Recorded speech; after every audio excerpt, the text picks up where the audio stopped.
Naman tayo maglinis sa Hi, good morning puno, mga kasama. mga kasangga. Dito maglinis tayo sa ating sagingan dahil marami nang nakalambitin na mga tuyong dahon. Kailangan na talagang malinisan. Ito na yung panungkit natin sa mga dahon, sa mga matataas na puno.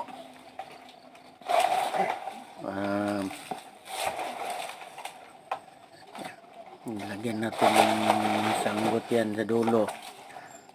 Kailangan na matalim para hirapan. Mabigat kasi yung yung kawayan na nilagyan natin na panungkit. Ginawa natin na panungkit. At saka itong lugar natin mabato kasi kailangan mag-ingat.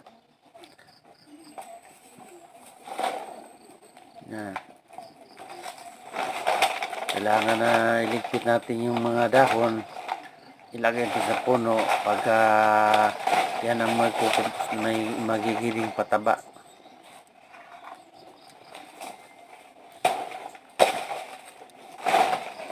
Kailangan linisan bawat tatlong buwan.